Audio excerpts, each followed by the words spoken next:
Xoşqədəm Hidayət qızı çətin sağalan xəstəlikdən əziyyət çəkirmiş. Milli Az xəbər verir ki, bu barədə Xoşqədəm Hidayət qızı müəllifi olduğu Səni axtarıram verilişində məlumat verib. Jurnalist bacılarının fədakarlığı sayəsində sağlamlığına qovuşduğunu bildirib. O, həmin anları belə xatırlayıb. Mən biraz çox xəstə oldum. Heç bir həkimin yazdığı dərmanlar xəstəliyimə əlac olmadı. Bacılarım Roza və Təranə xanım mənə demədən Ağdərə rayonuna gediblər. Görürəm 2 gündür onlar evdə yoxdur. Bacılarım günləri bölmüşdülər ki, Arda ilə arına baxsınlar.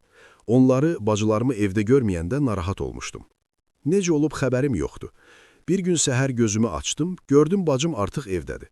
Dedi, Ağdərəyə getmişdik. Şok yaşadım. Dedim, ən ucqar o kəndə necə getmisiniz?